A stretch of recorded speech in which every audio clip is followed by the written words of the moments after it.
Welcome to Suman TV. నేను మీ నవీన్. ప్రస్తుతం నేను ట్రీట్మెంట్ రేంజ్ హాస్పిటల్లో ఉన్నాను. మనతో ఉన్నారు ప్రముఖ laser and laparoscopic surgeon doctor Kareddy Sridhar Reddy గారు. Hi sir. నమస్తే. నమస్తే అండి. సార్, పైల్స్ ఇప్పటికే దీని మీద చాలా అవేర్నెస్ అయితే తీసుకొని వస్తూ ఉన్నారు.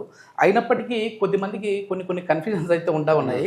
అసలు ఈ పైల్స్ ఎందుకు వస్తూ ఉన్నాయి, మేము మంచి లైఫ్ స్టైల్ మెయింటైన్ చేస్తూ ఉన్నాము, మంచిగా నీళ్ళు తాగుతూ ఉన్నాము, అయినా ఎందుకు ఇది ప్రాబ్లం వస్తుంది అంటుంటారు.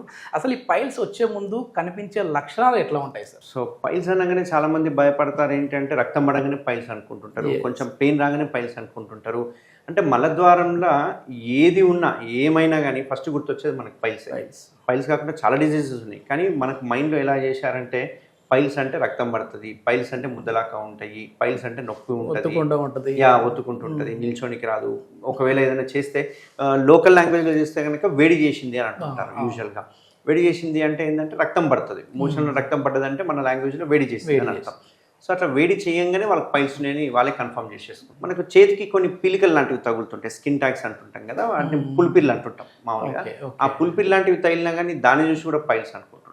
బట్ పైల్స్కి సపరేట్ లక్షణాలు ఉంటాయి. ఈ లక్షణాలు ఉంటే కనుక పైల్స్ అనేది నిర్ధారణ చేసే కొన్ని లక్షణాలు అనేది ఇవాళ చెప్తాను. సో ఒకటి ఫస్ట్ పెయిన్లెస్ బ్లీడింగ్ అనేది మైండ్లో గుర్తుపెట్టుకోవాలి. అంటే రక్తం పడుతుంది, కానీ ఎప్పుడైతే పెయిన్ లేకుండా రక్తం పడుతుంది అంటే కనుక అది ఫస్ట్ మనకు మైండ్లో రావాల్సింది పైల్స్. అట్లా అని చెప్పేసి పైల్స్ ఒకటే కాదు, కొన్ని రకాల క్యాన్సర్లో కూడా మనకు పెయిన్లెస్ బ్లీడింగ్ ఉంటుంది.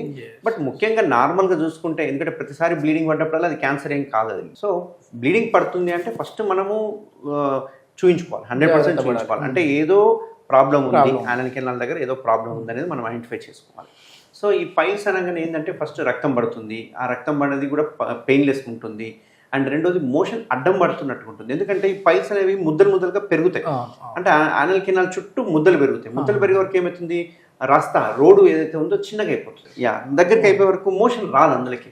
వీళ్ళు ఏం చేస్తారంటే కొంచెం పైల్స్ ని ఏలు పెట్టి ఒత్తడము, లేకపోతే ఏలు పెట్టి తోయడము, ఇట్లాంటివి చేస్తేనే మోషన్ బయటకు వస్తుంటుంది. అంటే మోషన్ పోయే దారి ఏదైతే ఉందో కొంచెం అడ్డం పడినట్టు అనిపించడము, లేకపోతే దారి డిఫికల్ట్ అనిపించినట్టు అనిపించడము, ఏలు పెట్టుకొని పుష్ చేసుకోవాల్సిన అవసరం, ఇట్లాంటివన్నీ ఉంటాయి పైల్స్. అంటే వాళ్ళకు తెలుస్తూ ఉంటుందా మోషన్కి వెళ్ళినప్పుడు అక్కడ పైల్ తగులుతుంది అనే ఫీలింగ్ ఉంటుందా సార్? 100%. ఎందుకంటే గ్రేడ్ 1 గ్రేడ్ 2 తగలదు, కానీ గ్రేడ్ 3 గ్రేడ్ 4 వచ్చే వరకు వాళ్ళకు ఒక మాస్ ఏదో గడ్డ లాంటివి తెలిసిపోతుంటుంది. ఆ గడ్డని వాళ్ళు ఏం చేస్తారంటే వాళ్ళు చూయించుకోకుండా అలాగే వదిలేసి అడ్జస్ట్మెంట్ చేసుకుంటుంటారు. మోషన్ పోవడానికి ఎట్లయితే అడ్జస్ట్ చేసుకోవాలో అట్లా లోపలికి పుష్ చేయగానే మోషన్ వస్తుంటుంది. ఇక్కడ ప్రాబ్లం ఏంటి అంటే మోషన్ వచ్చినప్పుడల్లా ఆ పైల్స్ కూడా కిందికి ఇక్కడ ఏంటి అంటే గ్రేడ్ 3 గ్రేడ్ 4 వచ్చే వరకు పెయిన్ ఉంటుంది. గ్రేడ్ 1 గ్రేడ్ 2 పెద్దగా పెయిన్ ఉండవు. కొన్నిసార్లు ఏంటి అంటే వీళ్ళు తోసుకునే క్రమంలో గోరు తగలడం ఇట్లాంటివి అయినప్పుడు బ్లీడ్ అయ్యే అవకాశం ఉంటాయి. ఆ ప్రెషర్తో ఒకసారి బస్ట్ అవుతూ ఉంటాయి. ఎందుకంటే పైల్స్ అంటే రక్తనాళాలు, అందులో ఏం కండగానే అట్లాంటిది ఏం పెరగదు, అందులోనే రక్తనాళాలే. ఆ రక్తనాళాలు ఒకసారి ప్రెషర్కి లోన్ అయితే ఇచ్చుకపోతుంది, పగిలిపోయి అందులో నుంచి మొత్తం రక్తం గారడం ఇట్లాంటివి చూస్తాం. అందుకే పెయిన్లెస్ బ్లీడింగ్ అని అంటుంటాం అన్నట్టు. ఇప్పుడు మళ్ళీ కోవిడ్ సంకేతాలు కనపడతా ఉన్నాయి సార్. చాలా వరకు కూడా ఇప్పుడు కొన్ని వేరియంట్స్ అది రూపాంతరం చెందుతూ ఉన్నాయి. మళ్ళీ ఇప్పుడు భయాందోళనకు గురవుతూ ఉన్నారు. ఈ కోవిడ్ వచ్చిన తర్వాత అందరూ వర్క్ ఫ్రమ్ హోమ్లకు అలవాటు పడిపోయారు. ఎక్కువసేపు కూర్చున్నా కూడా పైల్స్ వచ్చే అవకాశాలు ఉంటాయని ఒక ఆర్టికల్ చదివాను.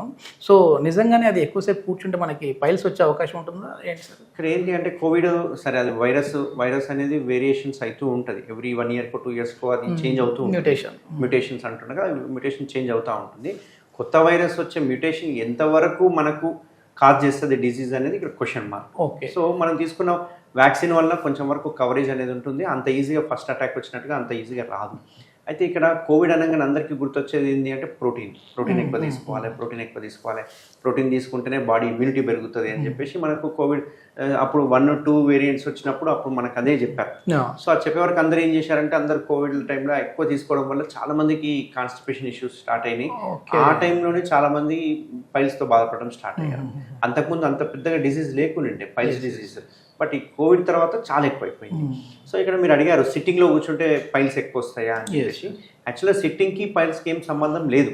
ఎప్పుడు సంబంధం ఉంటుంది అంటే తినుకుంటూ అట్లే కూర్చొని వాటర్ తాగకుండా ఒకటే ప్లేస్లో కూర్చోవడం వల్ల వాళ్ళు కాన్స్టిపేషన్. ఇప్పుడు మనకు నడిస్తేనే మనకు పేగులు కానీ కదలికలు ఉంటాయి. మనం ఒకటే దగ్గర కూర్చున్నాం అనుకోండి, ఇప్పుడు ఏదైనా పేషెంట్ ఉన్నారు, బెడ్ రిడన్ పడుకొని ఉన్నాడు, మనం ఫుడ్ ఇస్తున్నాము బట్ కింద నుంచి ఏం లేదు అవుట్పుట్, అట్లాంటి వాళ్ళకి కాన్స్టిపేషన్ వస్తుంది. ఎందుకంటే పేగులు తిరగవు.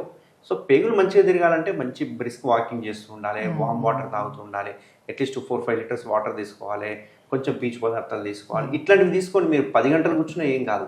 బట్ ఏవి తీసుకోకుండా ఒకటే ప్లేస్లో 10-15 గంటలు కూర్చుంటే 100% పైల్స్ వచ్చే అవకాశం. ఓకే, ఎట్లాంటి ఆహార పదార్థాలని అవాయిడ్ చేయాలి సార్ ఇట్లా? అంటే పైల్స్ మీరు వచ్చేసేసి 3rd, 4th స్టేజ్లో ఉన్న వాళ్ళకైతే సర్జరీ కంపల్సరీ అన్నారు. మరి మేము ఫస్ట్లోనే గుర్తించాము, కొంచెం మాకు ఈ సింటమ్స్ ఉన్నాయని చెప్పి తెలిసింది టెస్టులు చేయించుకుంటే. ఎట్లాంటి ఆహారాన్ని అవాయిడ్ చేయాలి, ఎట్లాంటి ఆహారాన్ని తీసుకోవాలి? సో ఈ పైల్స్కి సడన్గా ఎవరికి పైల్స్ రావు, 1 ఇయర్లో 2 ఇయర్స్లో కూడా రావు. పైల్స్ రావాలంటే ఒక స్టేజ్ ఉంటుంది, ఏంటంటే స్లోగా ప్రెషర్ బిల్డప్ అయ్యే కొద్దిగా పైల్స్ వస్తూ ఉంటాయి. సో అట్లా బిల్డప్ అయినప్పుడు ఏమవుతుంది అంటే ఫస్ట్ వచ్చే సిమ్టమ్ ఏంటి అంటే చిన్న కట్ అవుతుంది, దాన్ని ఫిషర్ అంటుంది. ఓకే, యానల్ కెనాల్లో సడన్గా పైల్స్ ఎవరికి రావు. ఫస్ట్ ఏదో ఒక సిమ్టమ్ ఇస్తుంది బాడీ, మీరు చూయించుకోవాలి, మీరు ఫుడ్ హ్యాబిట్స్ మార్చుకోవాలి అని మనకు ఒక అవకాశం ఇస్తూ ఉంటుంది. ఆ అవకాశం ఏంటి అంటే చిన్న ఫిషర్ లాంటిది వస్తుంటుంది, అంటే పెయిన్ ఉంటుంది, మెల్లగా మోషన్ పోయిన తర్వాత బర్నింగ్ సెన్సేషన్ ఉంటుంది, మెల్లగా 1-2 డ్రాప్స్ రక్తం పడుతూ ఉంటుంది. ఆ టైంలోనే మనము అలర్ట్ అయిపోవాలి, ఓకే నాకు యానల్ కెనాల్ ఏదో ఇండికేషన్ ఇస్తుంది, నేను ఫుడ్ హ్యాబిట్స్ చేంజ్ చేసుకోవాలి, లేకపోతే నెక్స్ట్ స్టేజ్ పైల్స్కి ఎండ్ అప్ అవుతాము అని చెప్పేసి. సో ఈ స్టేజ్లో మనం వదిలేస్తే కనుక పైల్స్ స్లోగా గ్రేడ్ 1, 2, 3, 4 అని మారుతూ ఉంటుంది. సో ఇక్కడ చూసుకుంటే కనుక ఇది మోషన్ పోయే ద్వారం అనుకుంటే కనుక ఇక్కడ మనకి రక్తనాళాలు అని ఉంటాయి. ఓకే, సో మోషన్ పోయేటప్పుడు గట్టిగా ముక్కిపోయినప్పుడు ఏమవుతుందంటే ఈ మోషన్ ఈ గోడలకు అంటుకుంటూ వస్తుంది, ప్రెషర్తో వస్తుంది. ముఖ్య వరకు ఏమవుతుందంటే ఈ ప్రెషర్ వలన ఇక్కడున్న రక్తనాళాలు ఏవైతే ఉంటాయో అవి సాగుతూ ఉంటాయి అన్నట్టు, ఇట్లా సాగడం స్టార్ట్ అవుతూ ఉంటాయి. సో ఇవి యానల్ కెనాల్ మోషన్ ద్వారం లోపలనే కనుక సాగితే గ్రేడ్ 1, 2 అంటాం. ఓకే, ఒకవేళ మోషన్ కెనాల్కి ద్వారం నుంచి బయటికి రావడం స్టార్ట్ అయితే దాన్ని 3 అంటాం. ఈ 3 స్టేజ్లో కూడా ఇవి మళ్ళీ మోషన్ అయిపోయిన తర్వాత లోపలికి ష్రింక్ అయిపోతాయి, ఆటోమేటిక్ లోపలికి వెళ్ళిపోతాయి. ఓసారి వెళ్ళిపోకపోతే మనం తోసుకున్నా వెళ్ళిపోతుంది, కానీ ఇంకా అట్లే ప్రెషర్ ఇచ్చుకుంటూ పోతే అది ఇంకా మొత్తం బయటకు వచ్చేసేస్తుంది. బయటకు వచ్చిన తర్వాత ఇది గ్రేడ్ 4 అంటాం. ఈ గ్రేడ్ 4 మీరు తోసినా పోదు, అవంతకవే పోవు, ఇవి బయటనే ఉండిపోతాయి. ఇవి బయటనే ఉండిపోయే వరకు విపరీతమైన మంట, నొప్పి, కూర్చోనికి రాదు, నిల్చోనికి రాదు, ఇలా దగ్గర కూడా నిల్చోడానికి రాదు, ఎందుకంటే అవి ఒత్తుకుపోతుంటాయి. ఇందులో కూడా 2 రకాలు ఉంటాయి, ఒకటి ఇంటర్నల్ పైల్స్ అంటాం, రెండోది ఎక్స్టర్నల్ పైల్స్ అంటాం. ఎక్స్టర్నల్తో ప్రాబ్లం లేదు, ఇంటర్నల్ వెరీ డేంజరస్. ఏంటి అంటే అవి లోపల నుంచి వచ్చే రక్తనాళాలు కాబట్టి ఇవి పగిలిపోతే మొత్తం రక్తం అనేది కారుతూ ఉంటుంది. సో ఈ రకంగా గ్రేడ్ 1, 2, 3, 4 యూజువల్గా మనకందరికీ 1, 2 వరకు ఎక్స్పెక్ట్ చేయొచ్చు, ఎందుకంటే మనం తీసుకునే ఫుడ్ హ్యాబిట్స్ కరెక్ట్గా ఎవరు పీచు పదార్థాలు నేను చెప్పినంతనే తీసుకోరు, 60 grams పీచు తీసుకోము. సో గ్రేడ్ 1, 2 అనేది ఎవరికైనా ఉంటుంది, బట్ గ్రేడ్ 3, 4కి మాత్రం 100% సర్జరీ చేయాల్సి వస్తుంది. కొన్ని సందర్భాల్లో ఒకవేళ పెయిన్లెస్ బ్లీడింగ్ వచ్చి గ్రేడ్ 2 ఉన్నా కానీ దానికి సర్జరీ చేయాల్సిన అవకాశం. ఈ సర్జరీలో ఒకప్పుడు ఓపెన్ సర్జరీ కదా సార్, ఇప్పుడు లేజర్తో బెనిఫిట్ ఏంటి? ఓపెన్ సర్జరీలలో ఏమవుతుందంటే వీళ్ళు కట్ చేస్తాం, యూజువల్గా కట్ చేస్తాము, బ్యాండింగ్ అని చాలా రకాలు ఉన్నాయి. ఎందుకంటే పైల్స్ అనగానే చాలా మంది డాక్టర్లు బ్యాండింగ్ వేస్తుంటారు, థ్రెడ్ కడుతూ ఉంటారు, మీరు వింటారు, ఇంకా ఈవెన్ ఇట్లా ఓపెన్ చేసి కట్ చేసేస్తుంటాము. దీనివల్ల ఏంటంటే విపరీతమైన పెయిన్, ఫస్ట్ చాలా విపరీతమైన పెయిన్ ఉంటుంది, ఎందుకంటే ఆ ఏరియా చాలా సెన్సిటివ్. సో విపరీతమైన పెయిన్ ఉంటుంది. ఆ పెయిన్ ఉండడంతో పాటు ఇంకోటి ఏమైతుందంటే 3 పైల్స్ కనుక ఒకటేసారి తీసేస్తే కనుక యానల్ కెనాల్ దగ్గరికి అయిపోతుంది, అంటే స్టెనోసిస్ అంటాం. ఈ ఇష్యూస్ ఉంటాయి. అంతేకాకుండా ఒక 45 days బెడ్ రెస్ట్ ఉండాలి. పేషెంట్ సర్జరీ చేసిన తర్వాత మోషన్ పోవడానికి కూడా ఇబ్బంది ఉంటుంది 1 month వరకు. బట్ మీరు చెప్పినట్టుగా నేను చేసే ఈ లేజర్ సర్జరీ ఏదైతే ఉందో ఈ లేజర్ సర్జరీలో ఎటువంటి కోతలు ఉండవు, కటింగ్ చేయం. ఇందులో ఈ పైల్స్ ఏంటి, రక్తనాళాలు, ఈ రక్తనాళాన్ని మనం బంద్ చేసామనుకోండి ఇవి కూడా స్ట్రింక్ అయిపోతాయి. ఆ టెక్నాలజీ ఉపయోగించి మనం ఏం చేస్తామంటే బ్యాక్ సైడ్ నుంచి వెళ్ళి లేజర్తో దీన్ని కాల్చేయడం జరుగుతుంది. అయితే ఇందులో ఒకవేళ గ్రేడ్ 3, 4 ఉంటే కనుక ఒట్టి లేజర్తో పాటు మనం ఇక్కడ స్టాప్లర్ అని ఉంటుంది. అంటే ఈ స్టాప్లర్ అనే మెథడ్లో ఏం చేస్తామంటే పైనుంచి ఏవైతే రక్తనాళాలు వస్తాయో ఆ రక్తనాళాలని పైనే క్లోజ్ చేసేస్తాం. దీనివల్ల ఏమవుతుంది అంటే కంప్లీట్ పెయిన్లెస్ సర్జరీ, అటు లేజర్ కానీ స్టాప్లర్ కానీ పెయిన్లెస్ సర్జరీ. అంతేకాకుండా ఈ సర్జరీ చేసిన తర్వాత ఇమ్మీడియట్గా డిశ్చార్జ్ చేయడం జరుగుతుంది. వాళ్ళు 1 dayలోనే రికవర్ అయిపోతారు, 1 dayలోనే వాళ్ళు జాబ్ కూడా చేసుకోవచ్చు, ఎటువంటి పెయిన్ కానీ ఉంటుంది అండ్ ఎటువంటి పథ్యం కూడా ఉంటుంది. మీరు ఒక క్వశ్చన్ అడిగారు నన్ను, ఎటువంటి ఫుడ్ అవాయిడ్ చేయాలి అని చెప్పేసి. సో ఇక్కడ ఏంది అంటే ఈ పైల్స్ ఉన్న వాళ్ళని కాదు, పైల్స్ ఉన్నా లేకపోయినా తీసుకోవాల్సిన ఫుడ్లో ఏంది అంటే క్వాంటిటీ చూసుకుంటే కనుక 100లో ఒక 40-50% ఫైబర్ ఉంచుకోవాలి, మిగతా 20-30% ప్రోటీన్ ఉంచుకొని. ఎందుకంటే యూజువల్గా మనం ప్రోటీన్ ఏం చెప్తాం 1 gram per kg body weight కింద తీసుకోవాలి. ఇప్పుడు నేను ఒక 70 kgs ఉన్నానంటే నేను 70 grams ప్రోటీన్ తీసుకుంటాను. సో ఆ లెక్కన కనుక మనము సమతుల్య ఆహారం కనుక తీసుకుంటే, బ్యాలెన్స్డ్ డైట్ కనుక తీసుకుంటే కనుక ఈ పైల్స్ రాకుండా మనం అరికట్టచ్చు. దానికి చాలా వరకు సింటమ్స్ ముందుగానే మన బాడీకి ఆ సంకేతాలు తెలుస్తాయి.